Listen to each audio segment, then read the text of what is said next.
मानना चाहिए। अब जरूरी नहीं है कि वो लुंगी मतलब उसी तरीके से करना है, लेकिन हाँ हमको एक एग्जाम्पल अरे वो मिला कि हम करने किस के लिए तरीके तो से अपने बोल ही नहीं बुजुर्गों की रहे हैं, बात माने। करने के लिए तो बोल ही नहीं रहे हैं। अब मेरा ये कहना है कि आप उनकी बात मतलब प्रॉफिट मोहम्मद उनकी बात मान के उनको कोई बेनिफिट नहीं हुआ, आप ये कह रहे हैं। और उनको इस्लाम कबूल करवाने के लिए अबू तालिब जो उनके चाचा थे, हम्म, वो उनको बार बार बोलते रह गए कि इस्लाम कबूल करिए, क्योंकि प्रॉफिट मोहम्मद को इतना जानकारी था कि ये सही चीज है। तो भैया आपको ये भी पता होना चाहिए ना कि लुंगी खोलना मेरे लिए सही रहेगा या नहीं रहेगा। इसमें तो आंख बंद करके आप जो चाचा बोले वो कर लिए। हो सकता है कि आप हुजूर सल्लल्लाहु अलैहि वसल्लम वो टाइम पे उनका थोड़ा सा दिमाग सही ना हो या फिर वही आती हो। बस बस बस आप मान रहे हैं कि आपके जो हजूर है वो पागलपनी वाली काम करते थे कभी कभी। नहीं भाई, देखिए जाएगा तो हम उसे सम्मानजनक तो नहीं कहेंगे।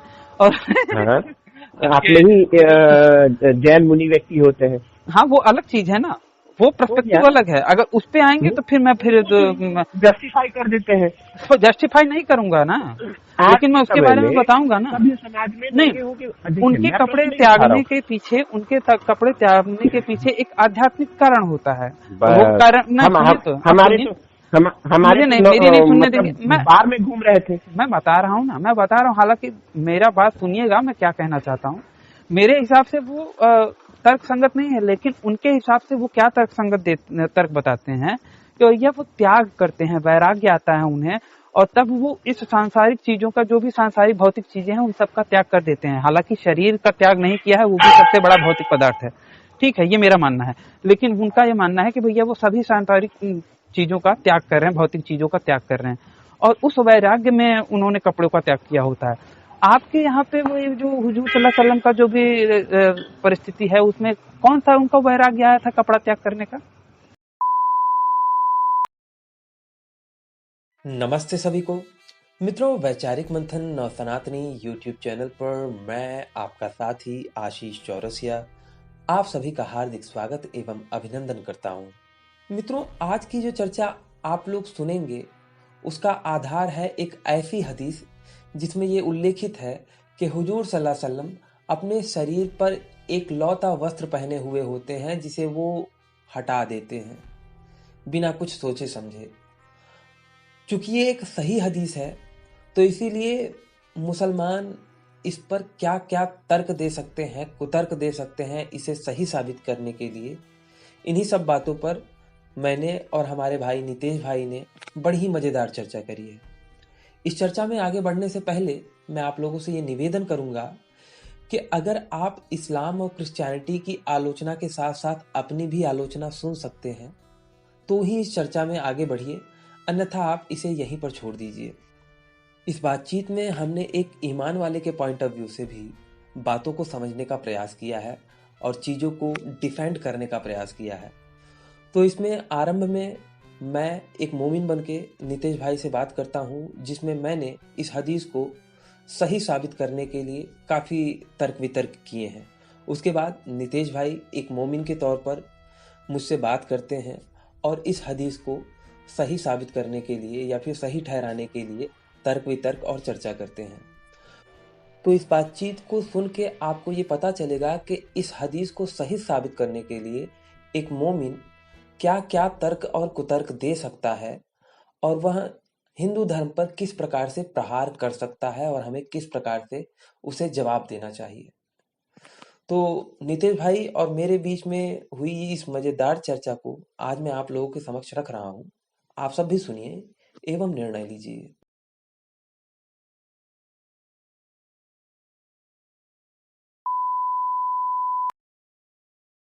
आप जो टिक कर रहे हैं ना, हाँ अभी एक मिनट हम उसको पढ़ के बता रहे हैं, एक मिनट हाँ मुझे देखें। ये जो प्रॉफिट मोहम्मद थे ना, हाँ वो पत्थर ढो रहे थे, कैरिंग मतलब ये was carrying along with them stones for the Kaaba. Kaaba के लिए पत्थर ढो रहे थे हम्म, प्रॉफिट मोहम्मद, ठीक है। हाँ अब्बास बोले ओ सन ऑफ माई ब्रदर, यानी कि ओ भतीजे, समझे, सन ऑफ माई ब्रदर यानी भतीजा हुआ। हाँ हाँ वो तो ओ समझ गया। भतीजे, इफ यू टेक ऑफ, अगर तुम अपना हाँ नीचे का कपड़ा उतार दो और इसको अपने कंधे पर शोल्डर्स अंडरनीथ द स्टोन, वो कंधे पे पत्थर ढो रहे थे। तो वो बोले कि अगर तुम अपना नीचे का कपड़ा उतार दो और कंधे पर रख लो, उस पर पत्थर रखोगे, ये अच्छा होगा, समझे। यानी कि उनका कहना था चाचा का कि भैया तुम कंधे पर जो रख रहे हो पत्थर, वो जो तुमको चुभ रहा होगा, तो अपना कपड़ा डाल लो इस पे, तो पत्थर नहीं चुभेगा, समझे। बहुत सही। समझे। He took it off and placed it on his, तो ये प्रॉफेट मोहम्मद जो थे वो वैसा ही किए, उसको लुंगी निकाल दिए और कंधे पर रख दिए। हाँ, place it on shoulder and fell down on, जहाँ वो कपड़ा निकाले ना और उस पे जगह पे रखे ना, तो वो गिर गए और बेहोश हो गए, समझे। Fell down on, he narrated never was, ऐसा तो नहीं हुआ कि मार ली गई और पता भी नहीं चला।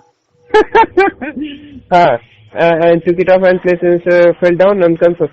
अब वो जैसे ही निकाल के कंधे पर रखे तो वो गिर गए और बेहोश हो गए। तो ये जो देख रहा था ना, वो बोला कि हम रसूल को इससे पहले कभी हम नहीं देखे थे, और उसके बाद नहीं, he the narrator said never was seen naked after that day. हाँ, यानी कि वो जो देख रहा था ना, वो बोला कि उसके बाद हम रसूल को कभी नहीं देखे। कहने का मतलब ये था कि रसूल इतना मूर्ख था कि उसको ये नहीं पता था कि हम खोल लेंगे तो हो जाएंगे। इस पे एक कहानी याद आ गई है मुझे, बताओ। नहीं, पहले इसमें फिर उस पे बोलेंगे। हाँ, अगर अंडरवेयर या कथा है, ठीक, ऐसा हाँ, नहीं है। 3 ठो बेगम थी और जो शौहर थे वो एकदम स्ट्रिक्ट रूल था कि भैया एकदम इस्लामिक तरीके से हमको रहना है और कुछ भी हो जाए लेकिन अपना जो मुंह है वो नहीं दिखाना है गैर आदमी मर्द के सामने। हाँ। तो हुआ कि ठीक है। फिर उसके बाद एक दिन था, वो लोग के यहाँ पे कोई नया दूध वाला आया, ठीक है, मतलब दूध वाला था, लेकिन उस दिन उसका वो बीमार हो गया था तो उसने अपने लड़के को भेजा था। वो हिंदू था, दूध वाला यादव था। तो वो लड़का यादव था, तो वो डायरेक्ट खटखटाने के बजाय, उसको जल्दी थी, लौंडा था, नया था, तो वो डायरेक्ट घर में घुस गया। उसने सोचा दूध तो देना ही है, वो डायरेक्ट घुस गया। तो देखा वो 3 औरतें मतलब ऐसा पैर फैला के बैठी थी, आपस में बातें कर रही थी और मुंह पे पर्दा नहीं था। तो अब चूंकि गैर मर्द था वो लड़का, तो उन्होंने क्या काम किया कि जो बुर्का पहनी थी तो उसको उठा के उन्होंने सर पे ढक दिया कि भैया चेहरा नहीं दिखना चाहिए, बाकी भले कोई चीज दर्शन हो जाए। अरे मुसलमानों को पता नहीं है कि नहीं, ऐसा हम लड़कों को नहीं, जो उस मानसिकता वाला रहेगा उसको तो विशेष तरह, या फिर जो उस पोजीशन में रहेगा या फिर जो उस माइंडसेट में रहेगा उसको चेहरे से वैसे भी फर्क नहीं पड़ता। अरे हो सकते हैं। ये बात भी है। कल्पना और जल्पना में हमको कोई रोक सका है क्या? देखिए, आप कहते हैं कि रिकॉर्डिंग डालते हैं, ये सब रिकॉर्डिंग कल्पना, खट्टर काका ने बोला था ना, कल्पना और जल्पना में तो हमारा विश्व रिकॉर्ड है। जलपान करने में, कल्पना करने में हमारा विश्व रिकॉर्ड है। तो इसमें मेरा ये कहना है कि भैया प्रॉफेट मोहम्मद लुंगी खोल के हो गए, मतलब एक तबके का इतना महान आदमी, मतलब अगर आपको ये बोला जाए आशीष भाई कि आपके राम जी होके बेहोश पड़े हुए हैं बिना कपड़ों के, तो आपका अपमान नहीं लगेगा? बिल्कुल लगेगा। इन लोगों को बड़ा फकर लगता है कि मतलब पूरा होगा। अच्छा, एक बात वैसे अपने यहाँ पे भी कुछ इस तरीके के हैं, जैसे कि शिव और मोहिनी वाला, एक बात कह रहा हूँ, तो बुरा लगता है ना? बुरा लगता है ना? हाँ। तो आप कभी भी ये कहिएगा कि अच्छी बात है नहीं। हाँ, अगर ये आप कहानी सुनाते हैं कि शंकर जी वो मोहिनी के पीछे भागने लगे पकड़ के, सिर्फ कुछ ऐसा आता है, हाँ, तो हम बोलते हैं कि वो बकवास है, ऐसा कभी की कल्पना है, इसमें कोई सच्चाई अगर होगी भी ना तो ये परमात्मा से इसका कोई रिलेशन नहीं है।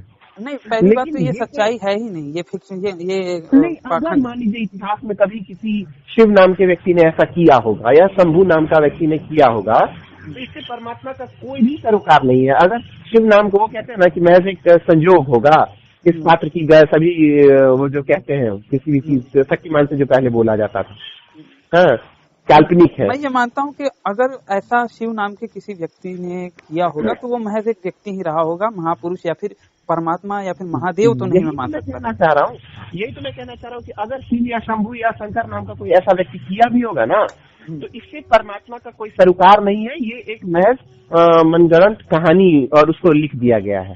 तो इतना तो हमारे जी में गूदा है, ठीक है जी, मतलब समझ रहे हैं ना, इतना तो हमारे जी में गूदा है कि हम सीना ठोक के उनको नकार सकते हैं और फिर भी हम स्टिल हिंदू रहेंगे। तुम तो बोल रहे हो कि भैया मोहम्मद हलफ हो गए, मतलब उनको चाचा बोलते हैं कि तुम अपना लुंगी खोल के कंधा पे डालो, वो मूर्ख होके कंधे पे डाल देते हैं और ऊपर से हुए तो ऐसा जगह हवा लगा कि वो चक्कर खा के गिर भी गए।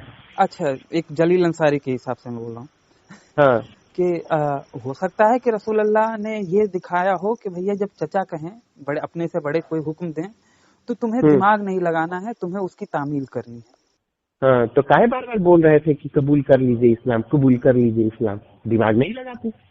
नहीं, क्योंकि वहाँ पे वो सब्जेक्ट अलग था ना, ये सब्जेक्ट अलग था। हाँ, तो वहाँ पे बात सच्चाई की थी, वहाँ पे बात दीन की थी, और यहाँ पे जो आप सल्लल्लाहु अलैहि वसल्लम के चचा जान ने जो बात कही थी वो तो एक आदेश था, तो उन्हें ये एग्जाम्पल दिखाना था कि भैया अपने चचा की बात को एक्सेप्ट करो, भले ही उसमें तुम्हारी इज्जत खराब हो जाए तो भी कोई दिक्कत नहीं। अरे इज्जत क्या खराब हुआ, आप तो चक्कर खा के गिर गए, इसमें फायदा क्या हुआ सो बताइए ना।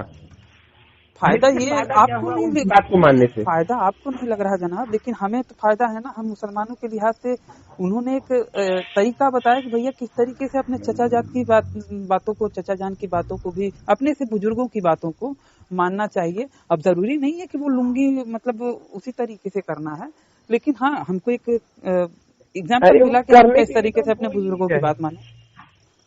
करने के लिए तो बोल ही नहीं रहे हैं। अब मेरा ये कहना है कि आप उनकी बात, मतलब प्रॉफेट मोहम्मद उनकी बात मान के उनको कोई बेनिफिट नहीं हुआ, आप ये कह रहे हैं, और उनको इस्लाम कबूल करवाने के लिए अबू तालिब जो उनके चाचा थे वो उनको बार बार बोलते रह गए कि इस्लाम कबूल करिए, क्योंकि प्रॉफेट मोहम्मद को इतना जानकारी था कि ये सही चीज है।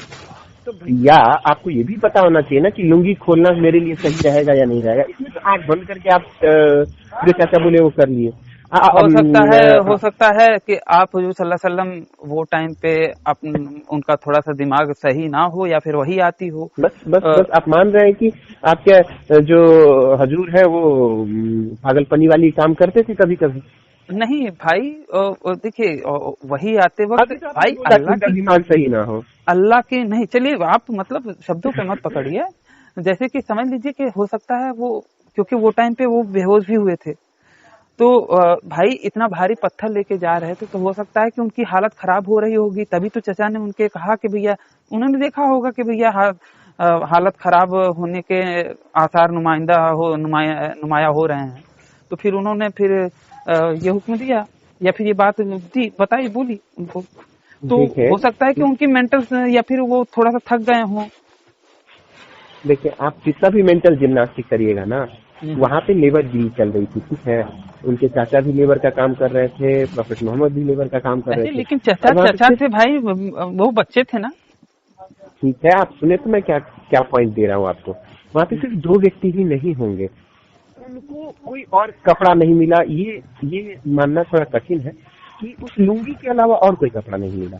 चले ठीक है, अगर नहीं भी मिला तो इतना तो ये कर सकते थे कि ये पत्थर यहाँ रख देते और कपड़े का व्यवस्था करते। ये कोई असभ्य व्यक्ति का ही निशानी। क्या आज तक आपके लाइफ में कोई ऐसा लेबर मिला है जो मतलब अपने फायदा के लिए लुंगी खोल दे? नहीं, वैसे मैं अगर एज ए जलील अंसारी मैं अगर कहूँ तो आपके यहाँ पे भी आपके जो बड़े बड़े लोग हैं उन्होंने इस तरीके से किया है, जैसे कि शंकर जी या फिर जैसे कि कालिदास, वो जिस डाल पे बैठे थे उसी डाल को काट रहे थे। कालिदास को तो हम उनको ज्ञान प्राप्त मिलने से पहले तो हम उनको मूर्ख बोल ही रहे हैं, और वो ज्ञान प्राप्ति के बाद भी वो मूर्खता कर सकते हैं। वो हमारे प्रॉफिट पैगंबर नहीं है, समझ रहे हैं आप? आपके तुलसीदास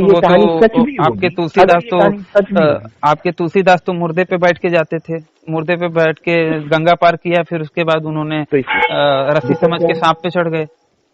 तो इससे दिक्कत क्या है? तो कि कंफ्यूजन मतलब किसी को नहीं हो सकता है? हाँ, तो कंफ्यूजन या फिर गलतियां या फिर बेहोश गश खा के गिर जलील जाना ये मियाँ, होता है। जलील मियाँ, बात क्या है कि कालिदास ने अपने दिमाग से किया था, या जिनका भी आप नाम ले रहे हैं वो अपने दिमाग से उन्होंने किया था। आपके जो प्रोफेट मोहम्मद है वो किसी और के कहने पे बेहोश हो गए, जबकि इसका समाधान अगर वो अपना थोड़ा सा बुद्धि चलाते तो निकाल सकते थे। पत्थर को रख के आधा घंटा लगा के वो और कपड़ा ले आते, या हो सकता है कि वहां पे किसी लेबर का कोई एक्स्ट्रा कपड़ा मिल रहा है, या कपड़ा का कोई और सब्स्टिट्यूट होता। हो सकता है आप हुजूर सल्लल्लाहु अलैहि वसल्लम को बाहुबली पिक्चर किसी ने दिखा दी हो, वो भी कौन है वो, कहाँ है वो, इस तरीके से सोच रहा था कि पत्थर लेके जाऊंगा, फाड़ के रख दूंगा।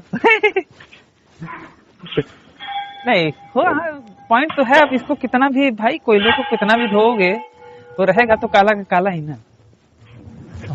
कितना भी अब इसमें हम मेंटल जिम्नास्टिक कर रहे हैं, लेकिन हाँ, इसको सही तरीके से ठहराया तो नहीं जा सकता सही कि हाँ ये सही है।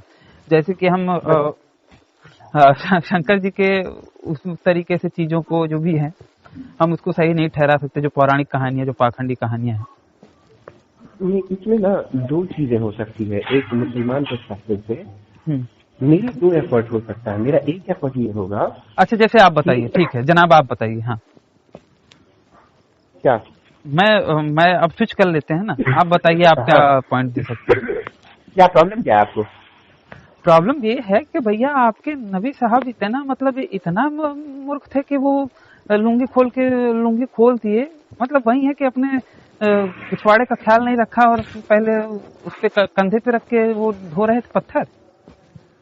देखिए, सबसे पहली बात तो वहाँ पे सारे मर्द जन ही थे, पहली बात। और दूसरी कि वो अपने काम को इतना प्रायोरिटी दिए कि वो कोशिश की कि समय जाया ना हो, इसीलिए उन्होंने ऐसा कर दिया। आप ये कहते हो, आप मुसलमान ये कहते हैं कि हुजूर सल्लल्लाहु अलैहि वसल्लम का जो चरित्र है वो सबसे ऊंचे मर्तबा वाला है और वो रोल मॉडल हैं, ठीक है? हाँ। वो रोल मॉडल हैं आप मुसलमानों के। तो ये कैसा रोल मॉडल है? क्या आप उस रोल मॉडल के इस नियम पे चलेंगे कि भैया अपना खोल के करेंगे? हैं? देखिए, मुझे बोलने में शर्म आ रही है। नहीं, ठीक है, अच्छी बात है, आप हुजूर का इतना ख्याल रखते हैं, उसके लिए शुक्रिया। मैं आपको बता रहा हूँ कि देखिए, आप किसी अपने जिम्मेदारी में ना इफ एंड बट्स नहीं आना चाहिए। उनका परिस्थिति था, उन्होंने ऐसा किया। जैसे मैं आपको एक उदाहरण दूं। हाँ, क्या परिस्थिति? नहीं, मैं एग्जांपल दे देता हूँ। वो उनकी जो परिस्थिति रही होगी जिनके कारण उन्होंने अपना लुंगी या वस्त्र निर्वस्त्र हो गए। जैसे मैं आपको उदाहरण दे रहा हूँ कि अगर मैं एज ए मोमिन, हाँ, जो 5 वक्त का नमाजी है, जो कभी भी कोई गलीज कामों में नहीं पड़ता है, अगर मैं रास्ते पे जा रहा हूँ और किसी महिला का वस्त्र किसी कारण से खराब हो जाए, तो मैं ये नहीं सोचूंगा कि मेरा शर्ट निकल रहा है या मेरा लुंगी निकल रहा है, ठीक है? हाँ, ये बात अलग है। या फिर ये उदाहरण ना भी लेते हुए, जैसे कि अगर किसी का गाड़ी फंसा हुआ है और वहाँ पे कोई रस्सी नहीं है, तो मैं अपना कोई भी वस्त्र त्यागने के लिए तैयार हूँ। तो ऐसे उदाहरण जिसमें आप वो ठीक है, वो कंडीशन ठीक है, क्योंकि उसमें किसी की भलाई निहित है, ठीक है, वो हमको समझ में आता है, ठीक है। जैसे कि कोई बच्चा है या फिर किसी लड़की के साथ कुछ घटनाएं हुई और उसके तन पे वस्त्र नहीं है, तो हाँ, मैंने अपने वस्त्र निकाल दिए, लेकिन इतना तो है कि एक चड्डी तो बचाऊंगा अपना भी रोकने के लिए। देखिए आशीष भाई, हम इसलिए कहते मतलब हैं, अच्छा, पहली बात यह है कि हुजूर सल्लल्लाहु अलैहि वसल्लम मतलब चड्डी वड्डी नहीं पहनते थे क्या लुंगी के लिए अंदर? अब मैं पास में जाके तो नहीं देख मतलब सॉरी, क्षमा कीजिएगा, मतलब कि हुजूर सल्लल्लाहु अलैहि वसल्लम, आप हुजूर सल्लल्लाहु अलैहि वसल्लम के टांगों के दरमियान में कोई चड्डी मुबारक नहीं पहनते थे क्या? ठीक है, जैसा ये हदीस कह रही है उस हिसाब से तो वो नहीं पहनते होंगे, या उस दिन नहीं पहने होंगे। ये हम कैसे कह सकते हैं कि पहनते नहीं होंगे? तो मतलब नहीं भी पहनते होंगे। आपके जवाब तो देने देना, आप जवाब नहीं देने देते, आप भगा रहे हैं मुझे। क्षमा कीजिए। तो मैं कहना चाह रहा हूँ कि अब वहाँ की परिस्थिति को तो हम बिल्कुल ठीक अनुमान नहीं लगा सकते हैं। इसीलिए हम कहते हैं ना कि कहीं कहीं हमारी ईमान गालिब आ जाती है हमारे तर्क पे। अब मैं इसलिए भी कह रहा हूँ कि हो सकता है कि वो पत्थर जो ले जा रहे हैं, अगर उसको छोड़ देते, पटक देते या रख देते, हो सकता है कुछ नुकसान हो जाता।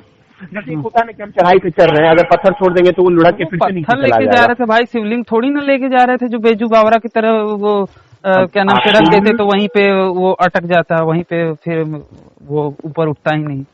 आपका राम मंदिर अयोध्या में बन रहा है, ठीक है। हाँ, ठीक अगर आपको ये बोला जाए कि ये ईंट जो है आप बीच में रास्ते में मत रखिएगा, सीधे मंदिर पे रहना चाहिए, नहीं तो ये अपवित्र हो जाएगा, तो क्या आपकी इतनी आस्था नहीं है कि आप उसको मंदिर में बिल्कुल सही। मैं बताऊं इसका, बोलो। इसमें हाँ ना या इसमें लंबा बोलेंगे आप? नहीं नहीं, हाँ, मैं बस छोटा सा बोलूंगा, बस छोटा सा। लंबा बोलेंगे भैया तो जवाब ही चला जाएगा। आप देख लीजिएगा, अगर राम मंदिर में अगर ऐसा हुआ भी, जैसे कि ये परिक्रमा होती है ना, क्या कहते हैं उसको, जो होगा, ये परंपरा है कि भैया कोई भी मूर्ति विसर्जन मतलब स्थापित होने से पहले उसे उसका रथ यात्रा निकाली जाती है, शोभा यात्रा निकाली जाती है, सॉरी। तो हाँ, शोभा यात्रा में कुछ ऐसा प्रावधान अगर होगा तो भाई जाहिर सी बात है, अगर ऐसा होगा तो मैं अकेले ही नहीं लेके जाऊंगा ना, और भी कई लोग होंगे। नहीं देखिए, आपकी कंडीशन, जैसे आप हिंदुइज्म में है, आपकी कंडीशन और हो सकता है कि प्रोफेट मोहम्मद सल्लल्लाहु अलैहि वसल्लम की जो कंडीशन है, जैसे चाचा वाचा के थे, तो उनका कंडीशन कुछ भी रहा होगा जिस कारण से उन्हें उस वक्त। अच्छा, जो चीज आपको पता नहीं है वो आप जो चीज का प्रमाण नहीं है, जो चीज का सुनिए, तो जो चीज का प्रमाण नहीं है वो चीज आप बता रहे हो, और जो चीज प्रत्यक्ष में लिखी है, स्पष्ट समझ में आ रही है, उसको नहीं मान रहे आप। क्या? अच्छा, ये तो मानेंगे कि क्या नाम से आप हुजूर सल्लल्लाहु अलैहि वसल्लम के चाचा जी ने मतलब उनके मतलब जंगल में सांप देख लिया था? जंगल में सांप देख लिया था, मैं समझा नहीं।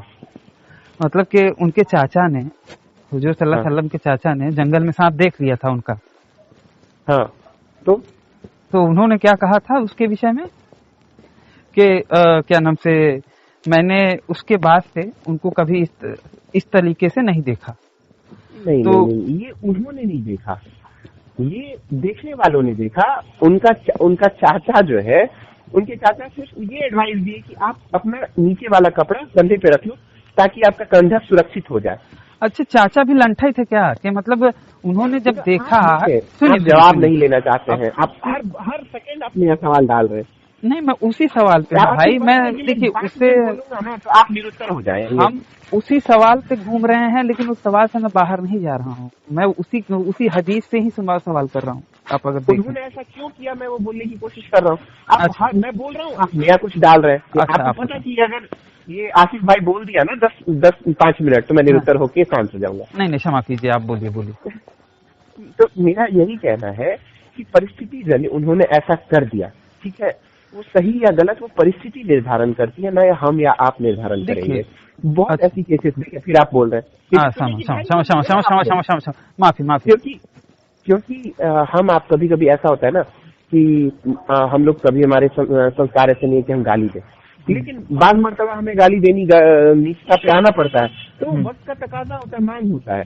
हाँ, वो उस वक्त के लिए हो सकता है सही या गलत हो, लेकिन उसी तरीके से काबा में पत्थर ढोते वक्त क्या परिस्थिति रही होगी, उस कारण से उन्होंने लुंगी खोल लिया, और वो हो सकता है कि किसी भी कारण से वो चक्कर खा के गिरे होंगे। मैं आपको बताऊं क्या परिस्थिति थी? लेकिन बस एक मिनट दे दे, मैं शांत हो जाऊंगा। लेकिन इसका मतलब ये नहीं है कि वो हमेशा, वो अगर उनको शौक होता कि के नाचे, मैंने ये नहीं कहा कि शौक था उनको, मैंने ये कहा ही नहीं कि शौक था। एक आध दफा अगर हम आपसे भी कभी गलती या भूल चूक से इस तरीके से बात होती है तो कोई बहुत बड़ी बात नहीं है। इसको आप लोग क्यों हाइप बना के देखो ऐसे प्रोफेट मोहम्मद तुम्हारे, ये क्या मतलब है?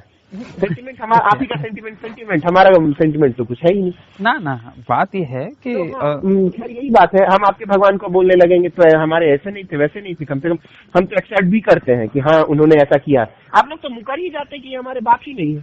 नहीं, हम भी एक्सेप्ट करते हैं ना, हम तो एक्सेप्ट करते हैं ना कि भैया गलत है, हम उसको नहीं मानेंगे।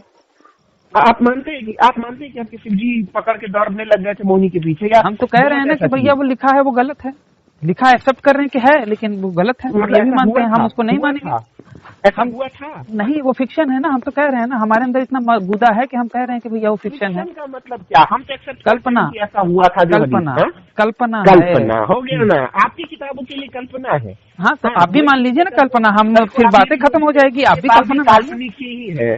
नहीं, आप मानिए ना कि ये बात काल्पनिक है, फिर उसके बाद सवाल ही नहीं होगा। फिर जय श्री राम, आपको भी हम क्यों माने?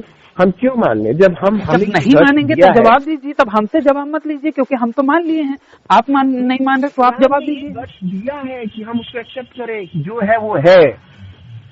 क्या लिया है?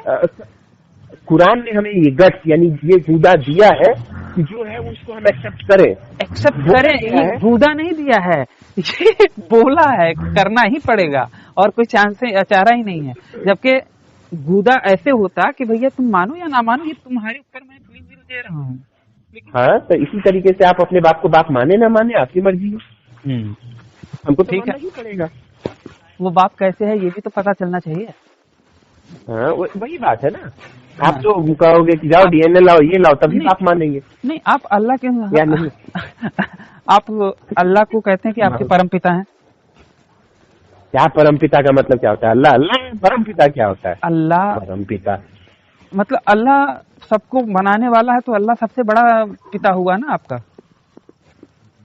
या फिर जो आपके यहाँ पे बनाने वाला, आपके कई सारे आलिम, छोटा पिता आप लोगों का होता होगा। कई सारे आलिम लोगों ने ये कहा है, मैं बता सकता हूँ कि सबका बाप अल्लाह है, सबसे बड़ा वही है। उसका कोई कुरान हदीस में दिखाएंगे आप? हाँ, मैं दिखा सकता हूँ। कुरान हदीस नहीं, लेकिन आपके बड़े आलिमों के मैं कुरान हदीस का नहीं बता पाऊंगा,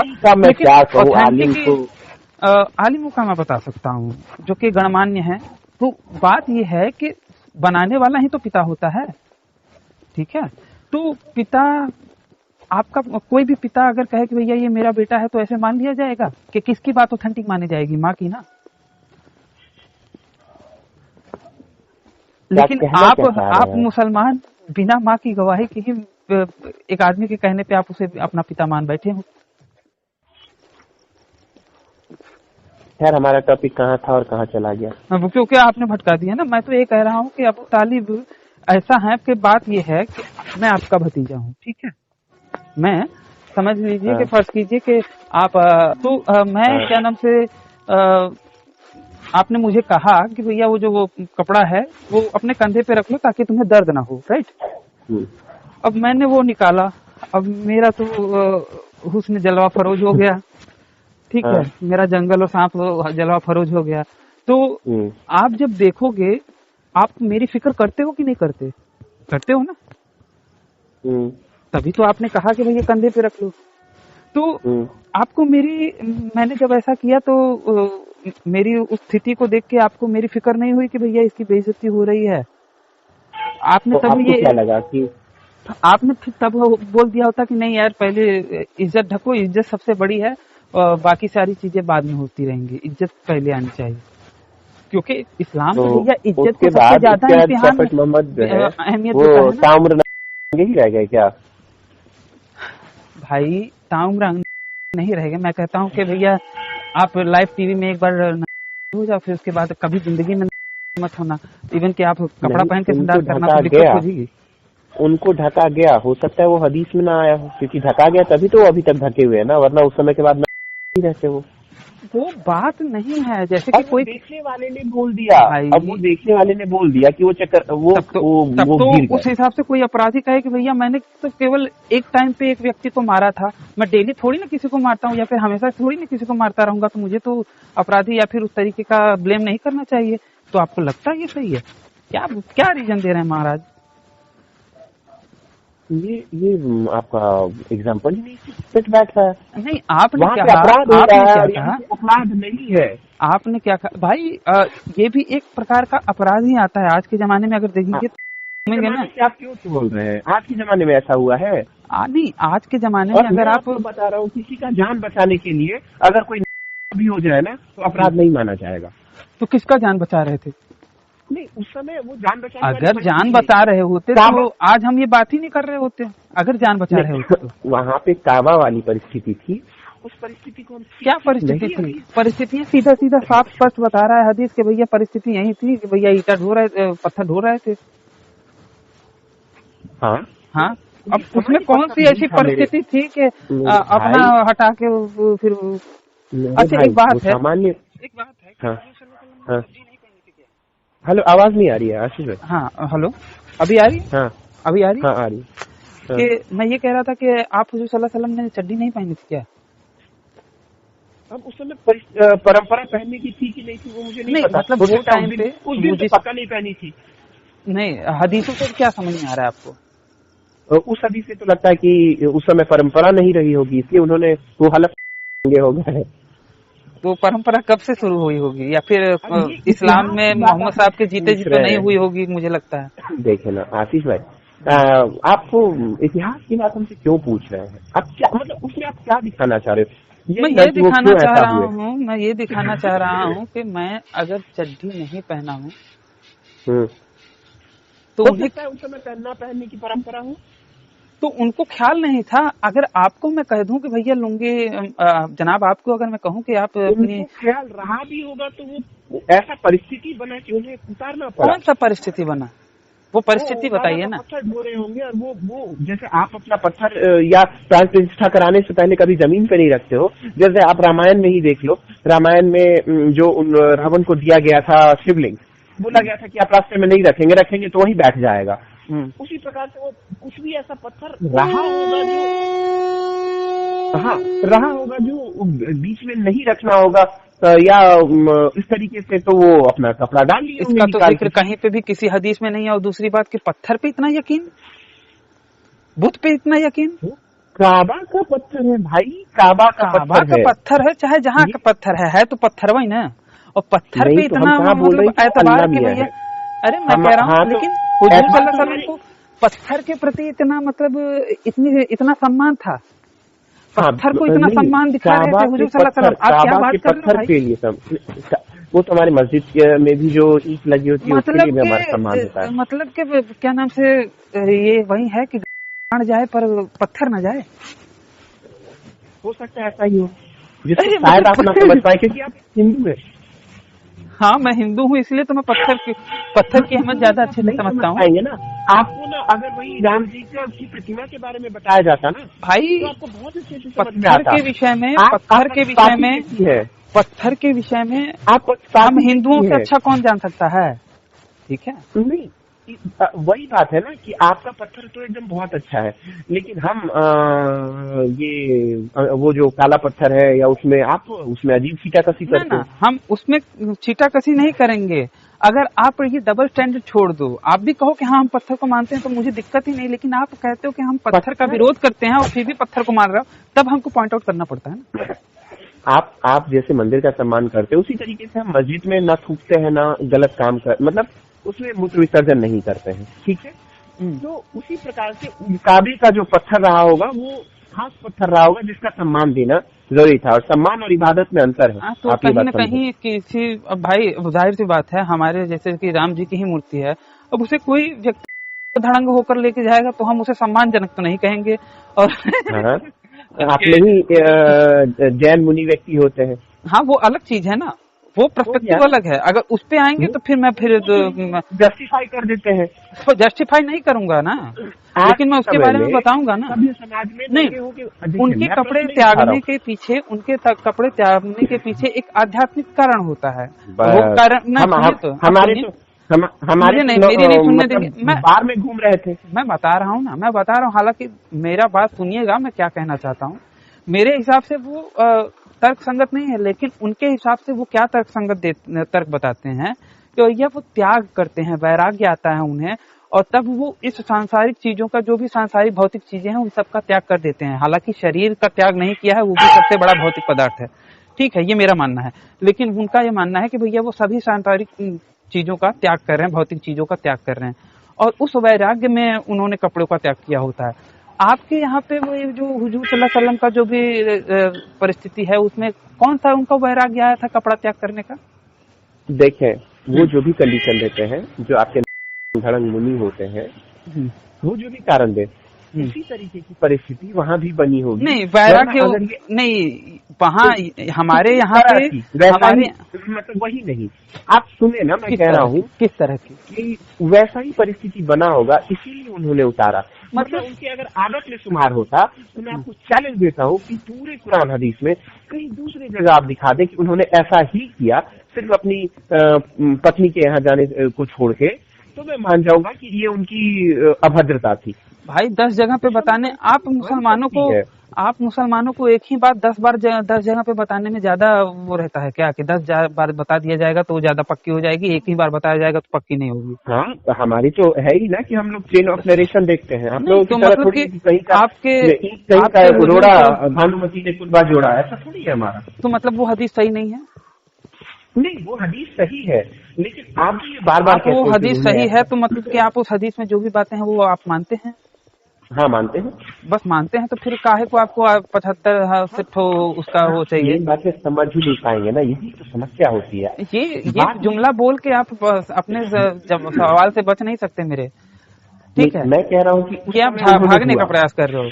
अंत तो ये भी बोला जाता है कि भैया आप तो समझ ही नहीं पाओगे, आपके अंदर वो इल्म ही नहीं है, जब तक नहीं, आप चूंकि काफिर हो तो ऐसा नहीं है। मैं कह रहा हूँ कि उस समय वो हुए, लेकिन अगर ये उनकी आदत में होती, हाँ, तो वो कहीं भी ऐसा हो जाते, मतलब पार्टी कर रहे हैं और वो हो जाते। अब जैसे कि आपने कहा कि जिस तरीके से आपके यहाँ पे साधु मुनि जिस तरीके से वैराग्य होता है और वो धड़ंग हो जाते हैं, ऐसा आपने कहा। हाँ, और हाँ, उसी तरीके से कुछ उसी तरीके का वैसा ही हुआ हो नबी के साथ, ठीक है। अब मैं कहता हूँ कि उनके चचा ने कहा कि ये कपड़े ये नीचे का कपड़ा उठा के अपने कंधे पे रख लो, तो हाँ।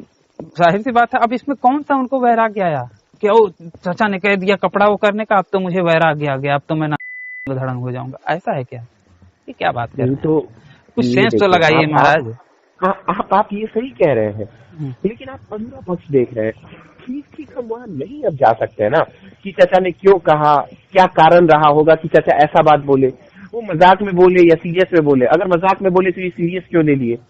तो इसीलिए हम इसको लाइटर नोट पे छोड़ देते हैं कि हर चीज जानना मतलब हर चीज के तह पर पहुंचना जरूरी नहीं है, क्योंकि अगर हर चीज के तह पर पहुंचेंगे ना तो आपको भी पहुंचना पड़ेगा कि जब आप पैदा हो रहे थे तो आपके माँ नीचे थी या पापा ऊपर थे या करवट में थे, समझ रहे हैं? तो इस चीज को लाइटर नोट पे छोड़ना चाहिए। नहीं लेकिन कौन ऊपर था कौन नीचे था ये तो नहीं पता, लेकिन इतना तो पक्का पता है कि भैया पैदा तुम्हें माता जी के पेट में से ही हुआ था ना, पिताजी के उसमें से तो नहीं हुआ था ना। लेकिन आपके यहाँ पे तो चीजें पलट दे रहे हो यार, आपके यहाँ पे तो फितरता ही बदल दे रहे हो। नहीं, मेरा कहने का मतलब इस हदीस को ना लाइटर नोट पे छोड़ना चाहिए, बेनिफिट ऑफ डाउट देके। कौन सा बेनिफिट ऑफ डाउट देंगे भाई? बेनिफिट ऑफ डाउट आपका अच्छा, आपका वाला बेनिफिट डाउट कौन सा क्या है इसमें? कि रसूल अल्लाह ने ऐसा किया क्योंकि ऐसी परिस्थिति बनी होगी, वो पत्थर ढो रहे थे और पत्थर की क्या अहमियत रही होगी वो रसूल जाने या अल्लाह जाने, ठीक है। तो हो सकता है कि उसको डिसकंटिन्यू यानी कि जो निरंतरता है वो टूटे ना, इसलिए उन्होंने ऐसा किया। तो मतलब कि आप ये मान सकते हैं कि एक पत्थर के प्रति रसूल इतना सम्मान दिखाते थे? तो दिखा सकते हैं, हम तो दिखा सकते हैं ना। तो बिल्कुल हम मुसलमान तो दिखाते ही हैं, हम वो उसको चूमते भी है ना, उस पत्थर का भाई नाम अस्वाद या संगे अस्वाद। हाँ, तो सम्मान तो अभी भी दिखाते हैं। हाँ, तो मतलब कि पत्थर पे सम्मान भी दिखाना एक प्रकार का शिर्क होता है यार, आपको पता है? नहीं, वो इबादत शिर्क होता है। की डेफिनेशन बताइए मुझे बस, बुत परस्ती और शिर्क की डेफिनेशन मुझे एक्सटेंड तरीके से बताइएगा। देखिए, बुत परस्ती को ही शिर्क कहते हैं, ठीक है। हाँ।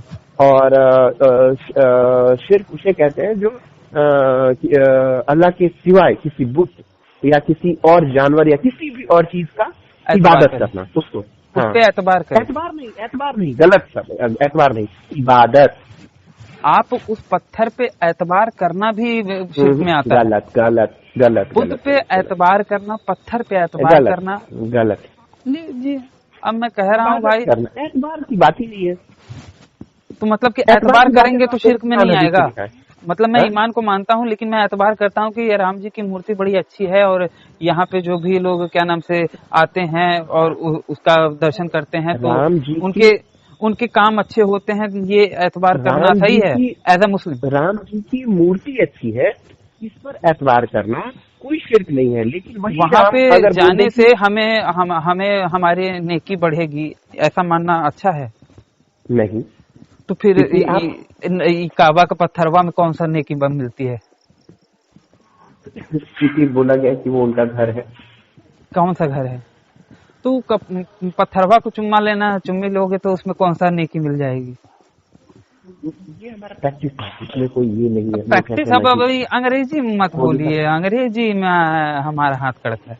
होलिका दहन से या रावण दहन से कोई रावण नहीं खत्म होता है, लेकिन वो हमारा नहीं, वो तो मैं नहीं, वो आपने मुझे बोला ना, लेकिन मैं आपको कह रहा हूँ कि आप तो नहीं मानते ना। तो आप कह रहे हो कि राम जी, जो हिंदू ये समझ के जाते हैं मूर्ति के पास कि भैया ये पत्थर ही है ना आपके लिए, तो वो पत्थर पे जो ये एतबार करते हैं कि इसके दर्शन से हमको पुण्य मिलेगा, हमारे पाप कटेंगे या फिर जो भी है। तो उसी तरीके से तो एक मुसलमान भी सोचता है कि सबाब का काम कर रहा हूँ, हमें पुण्य मिलेगा, हमारी नेकी में बढ़ोतरी होगी। तो वो पत्थर पे इस तरीके से करना या फिर वो जो शैतान को कंकड़ियां मारना, तो ये भी तो एक एतबार ही हुआ इस तरीके के पत्थर वाली चीजों पे। वो ठीक है, वो ठीक है, आपका वाला सही। आप करें तो रिस्क, हम करें तो फिर एक्स। नहीं, देखिए आप इसको कितना भी मेंटल जिम्नास्टिक कर ले, बात वही है कि इबादत नहीं करते हैं तो वो जिम्नास्टिक का नाम देखिए, आप मेंटल जिम्नास्टिक कर रहे हो महाराज। देखिए मेरा तो कॉन्सेप्ट क्लियर है, हम आपको नहीं समझा पा रहे हैं, या मुझ में ही कमी रही होगी, या हिदायत देने का तो अल्लाह का काम है, सीधी सी बात है। इस मामले में तो फिर मैं कुछ कह ही नहीं सकता। अब ये तो ब्रह्मास्त्र है, ये तो पुराना जुमला है, इस पे कोई आगे बढ़ ही नहीं सकता फिर। हाँ, अब तो हम इबादत अल्लाह का करते हैं, किसी पत्थर का नहीं। और कुछ अगर प्रैक्टिस वो अलग है कि पत्थर पे हम एतबार करते हैं कि भैया इससे पुण्य मिल सकता है। नहीं, वो गलत प्रैक्टिस है। कहीं आप कुरान हदीस में दिखा पाएंगे कि ऐसा करने से हमारी नेकी बढ़ेगी? तो हर मुसलमान काहे जाके पत्थरवा को चुमता है, काहे पत्थर मानता है? मुसलमान में कमी नहीं हो सकती है क्या? वो तो मजार में जितने भी भैया पूरी दुनिया के जितने भी मुसलमान हैं, वो जो जाते हैं खाना काबा में और जो पत्थर पे चुम्मी लेते हैं और उसका बोसा लेते हैं और क्या नाम से वो सब करते हैं, वो इबादत नहीं कर रहे हैं। तो आप ये बात मान लो, उससे उनको मिलता क्या है? वो करने से उनको मिलता क्या है? सवाब का काम जो है, वो कह रहे हैं ना कि सवाब मतलब के पुण्य, सवाब का मतलब पुण्य ना। हाँ, सवाब का काम। तो वही तो राम को मानने वाला राम की मूर्ति के सामने जाके दर्शन करता है, उसको वो समझता है कि भैया इससे मुझे पुण्य मिलेगा, तो वो गलत है। हम बात कर रहे थे पत्थर पे, वो अगर सवाब हम बात कर रहे थे इस हदीस से। तब तो गलत है, लेकिन आप आवाज नहीं आ रही। अगर एक हिंदू ये इच्छा कर, ये चले आप पूजा करें, मुझे उससे ना, आप समझ नहीं रहे। आपने जैसे कि कहा कि एक हिंदू ये जो मानता है कि राम जी की मूर्ति के पास जाके पूजा अर्चना या फिर वो करने से उसको सवाब मिलेगा, तो वो गलत है। लेकिन उसी तरीके से एक पत्थर पे नहीं, आपने बोला ना वो पुण्य का काम नहीं है। नहीं, मैंने नहीं बोला, जो मुसलमान बोलते हैं उनसे जाके सुने। अरे भाई, ये ऑन रिकॉर्ड आपने बोला है, आपने बोला था कि गलत है। क्या? मैंने जब कहा कि राम जी की मूर्ति के पास जाकर जो हिंदू ये समझता है कि भैया उसे पुण्य मिल रहा है और उसको शांति मिल रही है, ऐसा हो रहा है वैसा हो रहा है, इस तरीके से भी जो भी चीजें मानते हैं, तो आपने कहा कि वो गलत है। आप राम जी की मूर्ति के पास जाओ, देखो वो सब सही है, लेकिन अगर मैं बोला होऊंगा तो उसका कारण मैं बोल देता हूँ कि वेदों के अनुसार ऐसा गलत है, और हमारे कुरान में भी लिखा है कि नहीं, वेदों के अनुसार छोड़िए, वेद आप नहीं मानते, वेदों को छोड़ दीजिए जनाब। कुरान में भी तो लिखा है ना। क्या लिखा है? कि मूर्ति की पूजा नहीं करनी चाहिए। हाँ, तो मूर्ति की पूजा से समझते क्या है? पूजा का मतलब क्या होगा? इबादत। अच्छा, तो यहाँ पे तो ना तो पूजा नहीं, मैं पूजा नहीं मैं कह रहा हूँ, मैं पूजा की बात नहीं कर रहा, ना ही मैं इबादत की बात कर रहा हूँ। चलिए, जैसे कि मैं हो गया, मैं राम जी की मूर्ति के पास गया और मैंने ये समझा कि भैया मेरे इसके दर्शन से, इसको छूने से, इस राम जी के जो मूर्ति है उसके चरण को छूने से मुझे शांति मिलेगी, मेरे पुण्य दुख कटेंगे, मेरे पुण्य बढ़ेंगे। तो क्या ये मानना मेरा सही है आपके इस्लामिक एतबार से? हमने इस्लामिक एतबार से नहीं, बिल्कुल नहीं। हाँ, तो फिर इस्लामिक एतबार से ये कैसे सही हो गया कि खाना काबा के पत्थर को जाके गलबैयां डालना और उसका वो अंधेरे खाई में देखना और वो शैतान पे पत्थर मारना, इससे कौन सा सवाब अर्थात इससे कौन सा पुण्य मिल रहा है आपको? दो पक्ष है, और इससे कौन सा पाप कट रहा है आपका? इस पर मेरा पक्ष यही है कि अगर ये कुरान और हदीस में लिखा गया है, क्योंकि मुझे इतनी जानकारी नहीं है कि उसके बोसे लेने से आपका सवाब होता है या नहीं। अगर अल्लाह मियां या प्रोफेट मोहम्मद सल्लल्लाहु अलैहि वसल्लम मुसलमान इतना लालची है ना कि वो धार्मिक रूप से ऐसा कोई काम नहीं करेगा जिससे उसको फायदा ना होता हो या फिर जो उसके अल्लाह आपको नामंजूर हो, नहीं किसी को नहीं नामंजूर, ठीक है, याद मेरा पॉइंट ऑफ रखिएगा। व्यू सुन ले, उससे सहमत है तो बहुत अच्छी, नहीं तो मतलब अल्लाह हाफिज। ठीक है, राम राम जी तो आप ही बोलिएगा। हाँ ठीक, मेरे बोलिए। कहने का मतलब, अगर कुरान और हदीस में ऐसा लिखा गया है कि ऐसा करना सही है, हम्म, तब तो करने में कोई हर्ज नहीं। अगर अल्लाह मियां कहते हैं कि उसे अगर बोसा दोगे तो आपके सवाब बढ़ेंगे, तो हम उस पर ईमान लाएंगे। ठीक है, और अगर नहीं लिखा गया है तो हम ये बोलेंगे कि ये गलत है, नहीं करना चाहिए।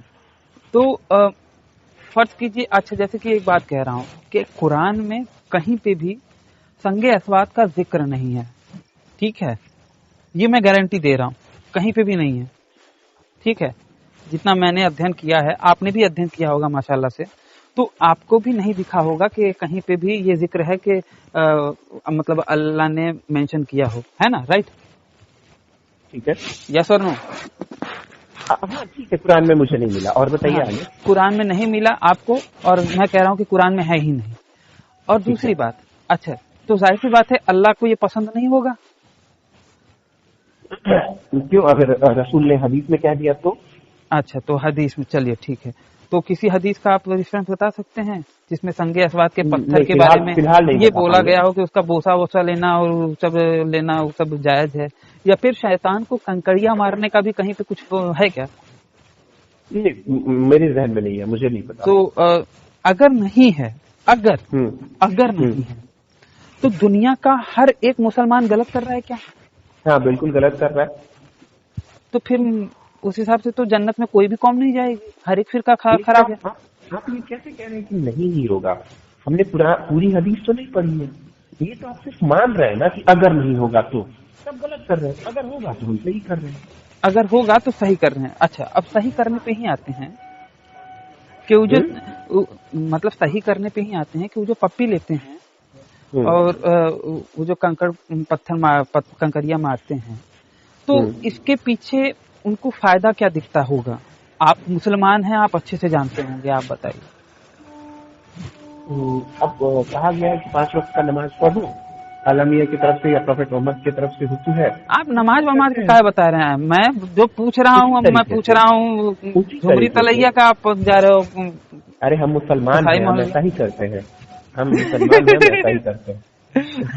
आशीष चलाने के जैसा हमारे यहाँ तो ऐसा ही होता है। उसी तरीके से हाँ, अगर वो बोला गया है कि ऐसा करना चाहिए तो हम करेंगे, ये हमारा ईमान है, इतना तो समझिए कम से कम। मतलब क्या, वही तो मैं समझना चाहता हूँ कि इसके पीछे वो पाप मानते हैं इस कार्य को कि पुण्य मानते हैं, जो बोसा लेते हैं या फिर जो कंकर मारते हैं पत्थर को। मैं आज तक कभी हज करने नहीं गया हूँ, ठीक है, जो मुसलमान कर रहे हैं, ठीक है, अगर वो कुरान हदीस से गए तो जन्नत में भी नहीं हो, लेकिन मानते हो ना जन्नत है, और ये तो भाई इसी दुनिया में है यार। कुरान हदीस में लिखा गया है ना कि जन्नत है, तो हम उसे ईमान लाते हैं।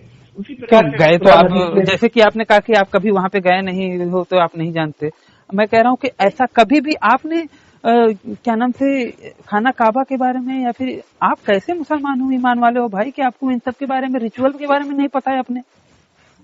ये बहुत बड़ा, मैं कोई छोटा मोटा रिचुअल की बात नहीं कर रहा हूँ, ये सबसे मुख्य रिचुअल है जो कि दुनिया का हर एक मुसलमान वहां पे जाकर करता है।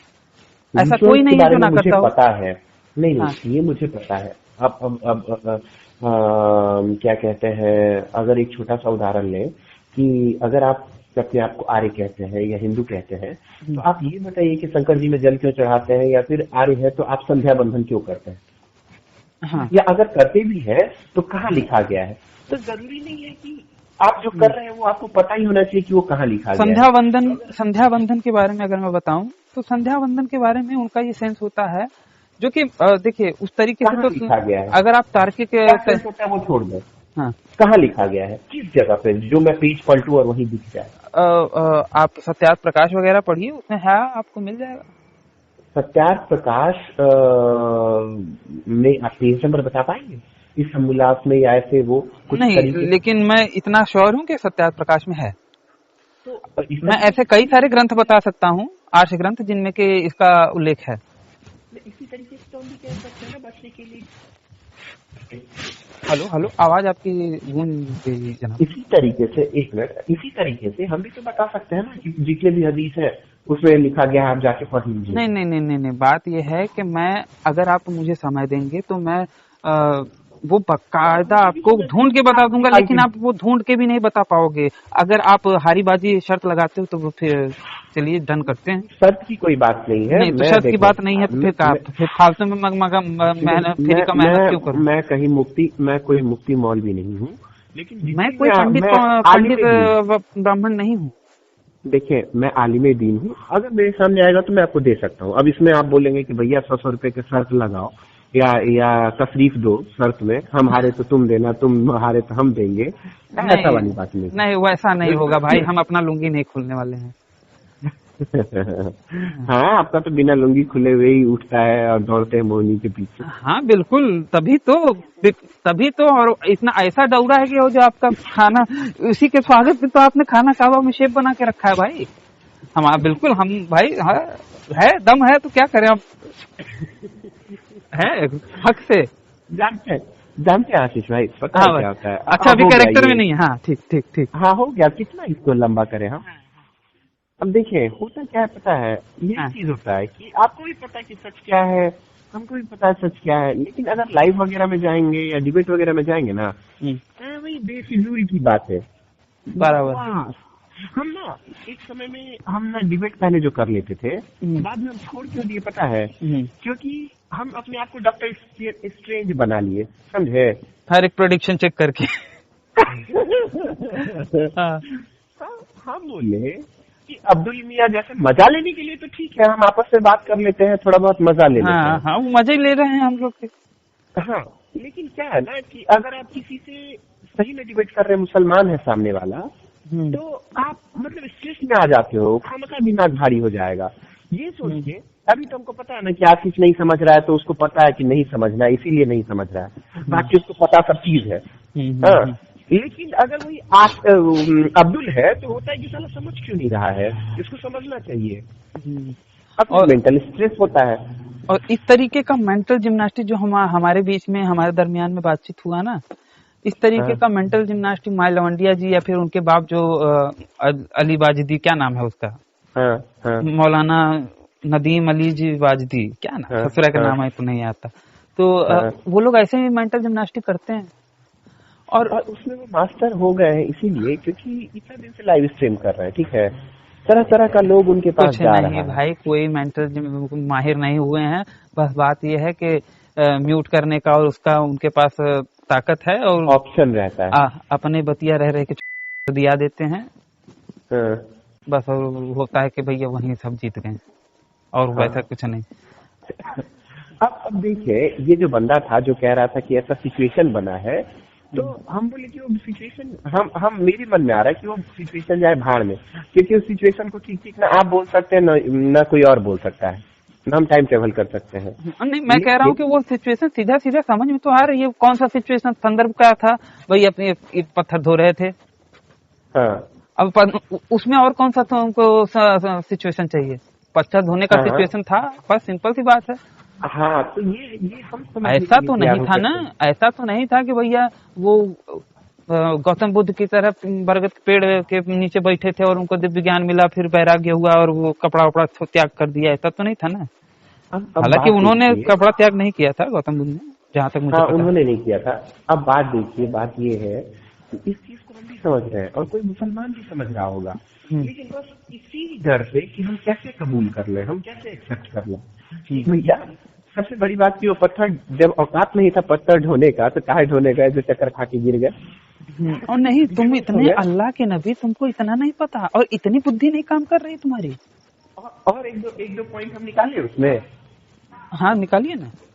जैसे कि आपको 40 मर्द की ताकत थी, आपके चाचा जान जो आपसे ज्यादा उम्र के हैं वो तो टनाटन रहे और आप चक्कर खा के गिर गए। और नहीं, इस पे तो हम लोगों ने पहले भी हमारा निष्कर्ष निकल चुका है कि वो 40 मर्दों की जो ताकत थी वो बस नोनों के लिए थी और उसके लिए, बाकी और किसी के लिए, हथियार के लिए थी और किसी के लिए नहीं। हाँ, अगर बाकियों के लिए भी होती तो भैया सामने वाला आगे पीछे सभी अंगरक्षक लेके क्यों चलता रहता? जब जंग में जाता फिर भी, और पूरा वो कवच पहन के, आर्मर पहन के जाता, फिर भी दतवा टूट गया। हाँ जाहिर सी बात है कि भैया ताकत उसके लिए तो नहीं। हमारी आपकी ना डिस्कशन गई, लेकिन एक मुसलमान को तो बोल सकता है ना कि भैया 40 मर्दों की ताकत फिर उनको थी क्यों? सिर्फ ठोका ठोकी के लिए। हाँ बिल्कुल, सिंपल सी बात है। हाँ हाँ, तो क्योंकि तो ये मुसलमान कौम जो है वो अपसेस्ड है। वो क्या नाम से 5 इंच या फिर 6 इंच कितना भी हो, मतलब एक वो। चीज आपको पता है, हम्म, ये मेरा पॉइंट चला जाता है, इसलिए मैंने रोक दिया। हम्म, 4 वाइफ से ज्यादा मुसलमान को अलाउड नहीं है ना? क्या क्या क्या? 4 बीवी से ज्यादा मुसलमानों को तो अलाउड नहीं है ना? बीवी अनलिमिटेड अलाउड है, लेकिन एक टाइम पे 4 ही हाँ, अलाउड है, 4 से ज्यादा अच्छा, नहीं। आपको पता है एक हदीस हम देखे, हाँ, किसी की 90 वाइफ थी, 90 वाइफ। एक टाइम पे। ये 90 वाइफ मतलब एक ही टाइम पे होगा ना? नहीं, मुझे नहीं लगता कि एट द टाइम 90 होंगी। हो सकता है कि तलाक दे रहा था फिर निकाह कर रहा था, तलाक दे रहा था फिर निकाह कर, ऐसा तो भाई। नहीं, अरे इससे भी पॉइंट आ जाएगा, समझे? हाँ, क्योंकि मुझे ऐसा लगता है कि एक टाइम में 90 वाइफ है, अगर एक टाइम में 90 वाइफ निकल आएगा तो कुछ पॉइंट बनता है। हाँ बिल्कुल बनता, लेकिन इसके लिए फिर आपको ढूंढना पड़ेगा सबूत। क्या? इसके लिए सबूत ढूंढना पड़ेगा ना, ये केवल आप कहाँ सुनी बात बता रहे हैं। नहीं, 90 वाइफ वाला मुझे लगता है कि मैं निकाल लूंगा, हाँ तो निकालिए समझे? फिर, निकालिए फिर उस तो पे भी उसमें ये चर्चा पॉइंट करेंगे। होगा ना कि ये बंदा तो खुद इस्लाम को नहीं माना, यानी कि, और वो नामी गिरामी कोई व्यक्ति है। नहीं, ये कहीं पे लिखा हुआ है कि किसी से सुना हुआ है? यार लिखा हुआ हम देखे हुए थे। होगा फिर, होगा फिर, देखते हैं फिर उस पे भी वो करेंगे। क्योंकि देखिए, हाँ। हमारे अंदर वो कैपेबिलिटी है कि हम एक मुसलमान के नजरिए से भी चीजों को समझ सकें, ठीक है, हम्म। क्योंकि हमने इतना समय दिया है। तो हम, हम्म। हमारे डिस्कशन के बाद जो चीजें प्रूफ होंगी, मुझे लगता है कि वो काफी सशक्त होंगी। हम्म। तो मुझे जहां तक लगता है कि है। और ये वाला पॉइंट जो आपने बोला कि नागा, जो हमारे यहाँ पे जैसे कि जो ऋषि होते हैं या फिर जो नागा साधु वगैरह होते हैं, तो उनपे मैंने जो हम्म। ये पॉइंट बोला वो ठीक था ना। कौन सा? हाँ, नहीं वो तो त्याग करते हैं मोह माया के त्याग के लिए। उनका तो एक अपना रीजन होता है कि हम निजी हम त्याग कर रहे हैं, ठीक है। प्रोफेट मोहम्मद में गड़बड़ी क्या हुई पता है? दूसरे के कहने पे उन्होंने किया और उससे कोई फायदा नहीं मिला, वो उल्टे बेहोश होकर गिर गए। अब जैसे हमारे यूपी बिहार में ये कहावत चलती है कि भैया सामने वाला कह देगा कुआं में कूदने के लिए तो कुआं में कूद जाएगा, है ना। तो मतलब कि जाहिर सी बात है, ये बुद्धिमत्ता की निशानी तो बिल्कुल नहीं है। और हुजूर ने 100 मर्दों की ताकत दी थी, तो जाहिर सी बात है दिमाग तो 100 मर्दों वाला बिल्कुल ही नहीं दिया था। मुझे लगता है कि एक ठीक ठाक मर्द के लिहाज से भी दिमाग नहीं था उनको। नहीं तो भाई एक सामान्य मर्द जिसका दिमाग अच्छे से काम करता है, मर्द क्या औरत भी, जनाना भी ले लीजिए, औरत भी जिसका दिमाग अच्छे से काम करता है, वो कभी भी इस तरीके से कार्य नहीं कर सकती। लेकिन हुजूर सल्लल्लाहु अलैहि वसल्लम इस तरीके से कर रहे हैं, तो फिर बात तो शंका उत्पन्न कर रही है। चलिए तो फिर ठीक है। अच्छा, और कोई पॉइंट? एक मिनट देखता हूँ, एक मिनट में देखता हूँ और कुछ है। हालांकि बहुत ज्यादा टाइम हो गया भाई, तो घंटों से ज्यादा हम लोग बात कर रहे हैं। अभी तो पूरे 9 ही हुआ है, अभी तो लाइव स्ट्रीम भी आ सकते हैं। हाँ नहीं, यहाँ पे वही नेटवर्क कोई की समस्या रहती है। एक मिनट टेलीग्राम पे देखता हूँ फिर दोबारा। हाँ ऐसे समझ में, अच्छा इस पे तो हम लोगों ने बात कर ली थी। अच्छा ये वाला, हाँ बड़ा लंबा हदीस है भाई, ये कौन से है, बहुत लंबा है, मैं थोड़ा सा आपको बता रहा हूँ। तो बस मित्रों, आज का हमारा ये वीडियो यहीं पे समाप्त होता है। अगर ये बातचीत आप लोगों को पसंद आई हो तो इसे कम से कम 5 मिनट का समाधान देते हुए अपने मित्र मंडली में शेयर अवश्य करें। हो सकता है आपके एक शेयर से हमारा कोई भाई या बहन इनकी सच्चाई से अवगत हो जाए और भटकने से बच जाए। अगर आप सामर्थ्यवान हैं और मुझे मेरे इस कार्य में सहयोग करना चाहते हैं तो स्क्रीन पर दिख रहे QR कोड पर आप मुझे सहयोग कर सकते हैं। और अंत में चलते चलते आपसे यही निवेदन करना चाहूँगा कि देखिए, बाकियों के लिए तो जन्नत और जहन्नुम है, परंतु आपको पुनः इसी धरती पर आना है। तो इस धरती माँ की रक्षा के लिए अपने जीवन काल में प्रतिवर्ष एक पेड़ अवश्य लगाएं। इस वीडियो को अंत तक देखने के लिए आप सबका बहुत बहुत धन्यवाद। नमस्ते जी, जय श्री राम, हर हर महादेव, जय माँ भारती। हाँ आप एक बात बोलिए, मेरा नाम अब्दुल्ला खान है, मैं एक मुस्लिम लड़का। ठीक है, उसमें मेरी गलती नहीं है ना। सुनिए भाई, बात सीरियसली कर रहा, आप मजाक में मत लीजिए। नहीं भाई, मैं सच कह रहा हूँ। मैं बात नहीं कर रहा। नहीं, बिल्कुल, जो मजाक करे उसकी ऐसी तैसी, यार कौन मजाक कर रहा है।